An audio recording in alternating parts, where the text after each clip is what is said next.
నమస్తే, నేను సిరి. బియ్యం మాఫియా, కాకినాడ పోర్ట్. సో ఇదంతా మనం ఈ పేర్లు వింటేనే మనకి గుర్తొచ్చేది ఏంటంటే ద్వారంపూడి బ్రదర్స్ ఏదైతే ఉందో బియ్యం మాఫియా అంటే రేషన్ బియ్యాన్ని మళ్ళీ పాలిష్ చేసేసి చౌక ధరకు కొని విదేశాలకు ఎగుమతి చేస్తున్నారు. అయితే అసలు ఏంటి, ఎక్కడ స్టార్ట్ అయింది ఇది? పక్క దేశాల నుంచి కూడా బియ్యం తీసుకొచ్చి వీళ్ళు పక్క రాష్ట్రాల నుంచి తీసుకొచ్చి పక్క దేశాలకి ఎగుమతి చేస్తున్నారు. అంటే వీళ్ళు ఎంత అంటే పేదవాళ్ళ బియ్యాన్ని కూడా వీళ్ళ అవినీతికి అది కూడా తక్కువ కాలేదు. అంటే వీళ్ళది ఎలాంటి 5 సంవత్సరాలు ఎలాంటి చర్యలకు వాళ్ళు పాల్పడ్డారు, ఇంకా ఎన్ని జరిగి ఉంటాయి అనే అంశాన్ని మనకి వివరించడానికి మనతో పాటు ఉన్నారు ప్రముఖ సీనియర్ జర్నలిస్ట్ డివిఎస్ గారు. నమస్కారం సార్. నమస్తే. సో ఇప్పుడు చూస్తుంటే ద్వారంపూడి బ్రదర్స్ ఇద్దరు అన్నతమ్ముళ్ళు, ఒకరేం ఎక్కువ ఒకరేం తక్కువ ఏం కాదు, కంపెనీలు పెట్టిండ్రు. బియ్యం మాఫియా, రేషన్ బియ్యం పేదల దగ్గర నుంచి తీసుకొని చౌక ధరకి వాళ్ళ దగ్గర నుంచి తీసుకొని పక్క రాష్ట్రం నుంచి కూడా తీసుకొని వీళ్ళు మళ్ళీ వేరే విదేశాలకి ఎగుమతి చేయడం ఎంతవరకు కరెక్ట్ అంటారు? అది కూడా ఏంటంటే కోట్లల్లో టన్నులల్లో లాభాలు, కోట్లల్లో వాళ్ళకి టన్నులలో బియ్యాన్ని చేయడం, ఇదంతా కూడా ఎంతవరకు కరెక్ట్ అంటారు అసలు? ఫస్ట్ బియ్యం దొంగలు వీళ్ళు, బియ్యం మాఫియా కాదు, వీళ్ళేంటి బియ్యం దొంగలు అనమాట. ఇవాళ పేదల బియ్యం దొంగతనం. ఏది 10 రూపాయలు వాళ్ళకి ఇచ్చి 43 రూపాయలు ప్రభుత్వం పెట్టి పేదలకు ఇస్తే వాళ్ళకి ఇస్తుంది వీళ్ళు 10 రూపాయలు, 33 రూపాయలు వీళ్ళు లాగేసుకుంటున్నారు. మళ్ళీ 80 రూపాయలకి విదేశాలకి అమ్ముతున్నారు. అంటే నీకు అక్కడే కనపడుతుంది కదా, అది 33, ఇది 47. అంటే 80 రూపాయలు వీళ్ళు దగ్గర 70 రూపాయలు లాభం తీసుకుంటున్నారు. అంటే పెట్టుబడి లేదు. ఆ పెట్టుబడి ఎవరిది? ప్రభుత్వం పెట్టుబడి. అంటే పైసా పెట్టుబడి పెట్టకుండా కేవలం వీళ్ళు ఎలా పేదల పొట్ట కొట్టి 1000 కోట్లు సంపాదించారో ఇది ఒక ఆర్గనైజ్డ్ క్రైమ్. ఏంటి, ఇది ఒక వ్యవస్థీకృత నేరం. ఇవాళ జరిగింది కాదు, ఇది కొన్నేళ్లుగా జరుగుతుంది. అంటే దీనిపైన ఇవాళ ప్రభుత్వం మరి ఉక్కుపాదం మోపుతోంది. అది వేశారు సిట్, వినీత్ బ్రిజ్లాల్ ఆధ్వర్యంలో 6 సభ్యులతో వేసినటువంటి సిట్ ఇవాళ రైస్ మాఫియా భరతం పడుతోంది. ఎందుకంటే 5 ఏళ్లలో నీకు 5,000 కోట్ల రూపాయలు విలువైన రైసు ఎగుమతి చేశారు. అందుట్లో సగం ద్వారంపూడి బ్రదర్దంట, ద్వారంపూడి వీరభద్రారెడ్డి. అతనెవరు? ద్వారంపూడి వీరభద్రారెడ్డి నీకు state rice millers association president.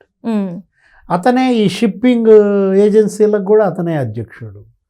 వాళ్ళ అన్న ద్వారంపూడి చంద్రశేఖర్ రెడ్డి అక్కడ ఎమ్మెల్యే, కాకినాడ సిటీ ఎమ్మెల్యే. ఇప్పుడు వాళ్ళ నాన్న ద్వారంపూడి భాస్కర్ రెడ్డి, అతనేంటి సివిల్ సప్లైస్ కార్పొరేషన్ అధ్యక్షుడు.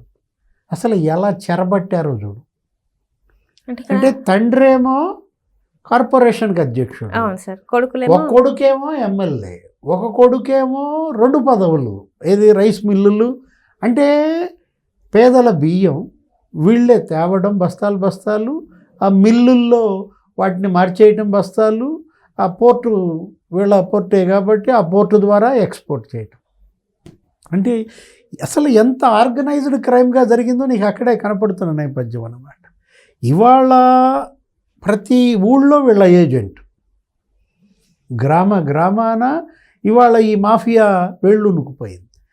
అక్కడ చౌక డిపో నుంచి నీకు ప్రభుత్వ వాహనాల్లోనే మళ్ళీ ఎత్తుకుపోవడం. మనమేమనుకున్నాం, ప్రజలకేమని చెప్పాడు జగన్మోహన్ రెడ్డి, ఇంటింటికి రేషన్ ఇస్తున్నా అన్నాడు. ఇంటింటికి రేషన్ ఇవ్వడం కోసం వెహికల్స్ కొన్నా అన్నాడు. ఆ కొన్న వెహికల్స్ 1,600 కోట్లు పెట్టి నీకు వాటి మెయింటెనెన్స్ కానీ, ఆ కొనుగోలు కానీ, ఆ డ్రైవర్కి జీతాలు కానీ, ఇంటింటికి రేషన్ అని చెప్పి ఇంటి దగ్గర నుంచి రేషన్ ఎత్తుకుపోవటానికి వాడారు. బియ్యం వెహికల్స్ కాబట్టి వాటిని ఎవరు ఆపరు. అంటే ఈ చెక్ పోస్టులన్నీ ఎలా దాటించి ఇవాళ ఇప్పుడు ఆ కాకినాడ పోర్టు అదేంటి, అక్కడ కేవీ రావుని బెదిరించి ఆయన దగ్గర ఆ పోర్ట్ అంతా ఎవరు లాక్కున్నారు? అరవిందో, విజయసాయి రెడ్డి అల్లుళ్ళు లాక్కున్న పరిస్థితి. అటు ఆ కాకినాడ సెజ్ అది ఆయన కేవీ రావుని బెదిరించి అది వాళ్ళ వైపు రాసేసుకున్నారు. అంటే పోర్టు అదేంటి 2,200 ఎకరాల విస్తీర్ణంలో ఉంటుంది. ఆ పోర్టుకి కాపలా ఎంతమంది ఉన్నారు? 20 మంది అంట. నీకు ఇదంతా ఎప్పుడు బయటపడింది? పవన్ కళ్యాణ్ వెళ్ళి సీజ్ ద షిప్, అనగానే నీకు ఈ మొత్తం బయటకు వచ్చిందనమాట. నాదెండ్ల మనోహర్ నీకు మంత్రి అయిన దగ్గర నుంచి పాపం మిల్లుల మీద పడ్డాడు, రైస్ మిల్లులన్నీ తనిఖీ చేయడము, పట్టుకుంటా వెళ్ళాడు. దగ్గర దగ్గర 50,000 టన్నుల బియ్యం పట్టుకుంటే అందులో 25,000 టన్నులు రేషనే, పేదల బియ్యమే.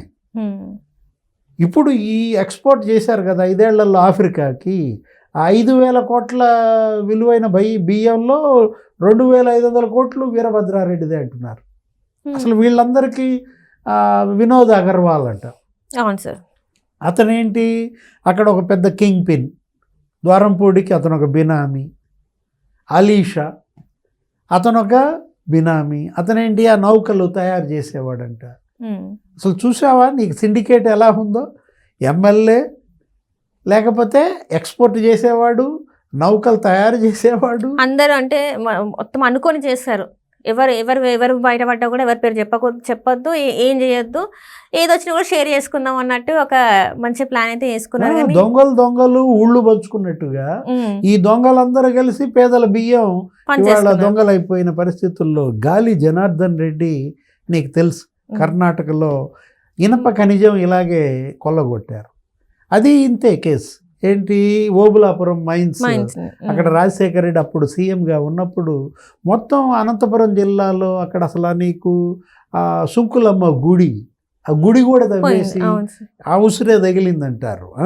మొత్తం ఆ ఇనప ఖనిజం అంతా నీకు అనంతపురం దగ్గర నుంచి బళ్ళారి దాకా నీకు మొత్తం తవ్వేసిన పరిస్థితుల్లో అటు కర్ణాటక బోర్డర్ ఇటు ఆంధ్రప్రదేశ్ బోర్డర్ మొత్తం తవ్వేసి కృష్ణపట్నం పోర్టు నుంచి ఎక్కడికి చైనా ఎగుమతి. ఇవాళ గాలి జనార్దన్ రెడ్డి జైలుకి వెళ్ళాడు. అది mining mafia. Mining mafia A threat to democracy అని చెప్పి అప్పట్లో నీకు పుస్తకాలు వేశారు.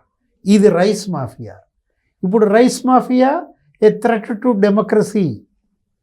ఇప్పుడు దీనిపైన గాలి జనార్దన్ రెడ్డి అక్కడ మైనింగ్ మాఫియా అయితే, అక్కడ బళ్ళారి దొంగ అయితే, ఇక్కడ ఈ రైస్ మాఫియా ద్వారంపూడి చంద్రశేఖర్ రెడ్డి అదేదో డి గ్యాంగ్ అంటున్నారు. వీళ్ళందరినీ కూడా ఇవాళ వినీత్ బ్రిజ్లాల్, ఇవాళ సిఐడి, ఇవాళ మరి సిట్ ఎంత మేరకి పనిష్ చేస్తుందో చూడాలి. అంటే ఇప్పటివరకు ఇది ఈ 5 సంవత్సరాల నుంచి జరిగింది సార్. ఇప్పుడు 5 సంవత్సరాల్లో వీళ్ళే కాదు చాలామంది ఉన్నారు. మరి వీళ్ళందరి మీద ఒక్కొక్కరి మీద యాక్షన్ తీసుకునే అవకాశం ఉంది. ఎందుకంటే ఇప్పుడు సిట్ వేసినంత మాత్రాన వీళ్ళు ఇప్పుడే ఒప్పుకొని ఇదంతా జరుగుద్దని అనుకోవచ్చా సార్? మరి అంటే ఇవాళ సిట్కి ప్రత్యేక అధికారాలు ఇచ్చారంటున్నారు. ఏది వాళ్ళు ఎవరినైనా అరెస్ట్ చేసేయచ్చు, ఎవరినైనా సరే వాళ్ళు ఇవాళ మరి కోర్టులో ప్రొడ్యూస్ చేయొచ్చు అంటూ ఇప్పుడు వినీత్ బ్రిజ్లాల్ సిట్ ఏర్పాటు వాళ్ళకి ప్రత్యేక అధికారాలు ఇచ్చిన నేపథ్యంలో నెక్స్ట్ అరెస్ట్ ఎవరు? వీరభద్రారెడ్డి అరెస్ట్ అవుతాడా ఏంటి అనేది వాళ్ళందరిపైన ఇవాళ ఆలోచన. Right sir, right. Thank you so much. నమస్తే.